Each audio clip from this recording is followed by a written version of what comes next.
আসসালামু আলাইকুম রহমতুল্লাহ।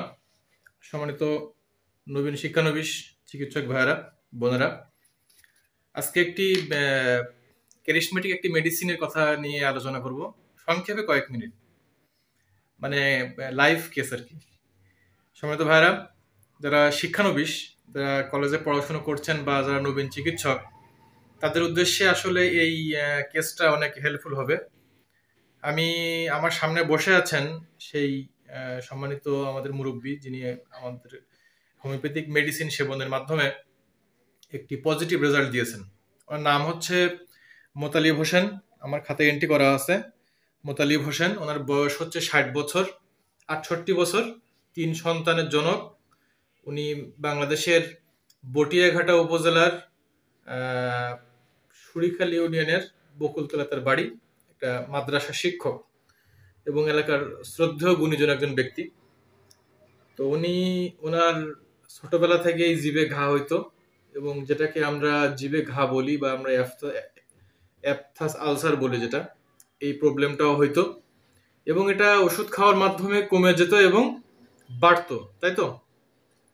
বাড়তো, আবার হতো।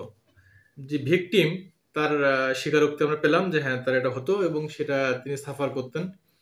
এবং তার যে ফরহেডে টিউমার ছিল, টিউমারটা অপারেশন করা হয়েছে, এবং একটা পর্যায়ে যে দীর্ঘদিন পরে সে পিঠে একটি আঘাত পায়, তাই তো? জি জি, আঘাত পাওয়ার পরে সেখানে আবার টিউমার সদৃশ একটি উদ্ভিদ দেখা দেয়, আমরা যেটাকে স্কিন ইরাপশন বলি, কিন্তু সেটা ইরাপশনটা ক্রনিক হয়ে যায় এবং সেটা অনেক বড় হয়, এক পর্যায়ে টিউমারে রূপান্তরিত হয়।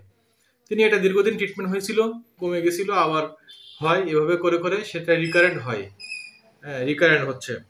এবং আমরা এই রোগীটাকে তার সার্বজনীন লক্ষণ, তার পারিপার্শ্বিক লক্ষণ, তার যে বর্তমান কষ্টের যে বিবরণ এবং তার যে রোগীর যে বৈশিষ্ট্য, রোগীর যে পরিচিতি, এগুলো সব নেওয়ার পরে তার পূর্ব রোগের ইতিহাস এবং তার মায়াজম, তার ডিটেলস, তার যে জীবনযাপন প্রণালী, এগুলো স্টাডি করে ক্যালকুলেশন করে আমরা রোগীটার জন্য মার্কসল 200 আমরা এটা সিলেকশন করেছিলাম।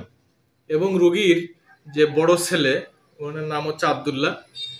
তা মিস্টার আবদুল্লাহ ভাই, উনি আমাদের কাছে আছেন, যদি উনি সাইডে আছেন, তিনিও মোটামুটি অনেক স্টাডি করেন। আমরা তার সাথে আলোচনা করে তাকে বলেছিলাম এই মেডিসিনটি দিতে, উনি দিয়েছিলেন। তো মাত্র 2 থেকে 3 দিন খেয়েছিলেন, রোগীর ভাষ্য মধ্যে 4 থেকে 5 দিন খেয়েছিলেন, কয়েক ফোঁটা খেয়েছিলেন সকালে।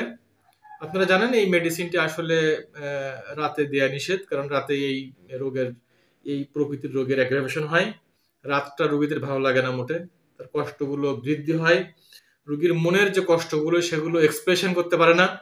সব মিলিয়ে রাতটা রোগীর জন্য আসলে একটি সমস্যার কারণ, যে কারণে রাতে মেডিসিনটি খাইতে নিষেধ করেছিলাম। রোগীর অভূতপূর্ব রেজাল্ট হয়েছে, এবং এই রোগী আলহামদুলিল্লাহ তার জীবের ঘা নাই। ঘা আছে? ঘা চলে গেছে মেডিসিন খেয়ে? আচ্ছা আচ্ছা, হ্যাঁ। মেডিসিনটা আমরা যে ডোজটা খাওয়ানোর কথা ছিল পর্যায়ক্রমে, উনি না খেয়ে আবার অ্যালোপ্যাথি মেডিসিন সেবন করেছেন। যাই হোক, উনি আবার এসেছেন আজকে। তো এই মেডিসিনটা খাওয়ার পরে যে বিষয়টি ঘটেছে, এই মেডিসিনটি তো আসলে টিউমারের মেডিসিন নয়, এই মেডিসিনটি তো তার আঘাতের মেডিসিনও নয়, বা এই মেডিসিন তার জিভে ঘা চলে যাবে, অ্যাপথাস আলসার হবে, সেই মেডিসিনও নয়। তাহলে এই মেডিসিনটি কেন সিলেকশন করলাম? কথা হচ্ছে এটা, রোগী আমার সামনে আধা ঘন্টা চলাফেরা করলো। আধা ঘন্টা চলাফেরা করার পরে এই পেশেন্ট, তার ডিটেলস আমি দেখলাম। এই পেশেন্ট বলছে, পেশেন্টের অ্যাটিটিউড বলছে, পেশেন্টের আবেদন হচ্ছে মার্কসল মেডিসিন। আমরা পুরো পেশেন্টকে নির্ণয় করে মার্কসল মেডিসিনটা আমরা দিয়েছি।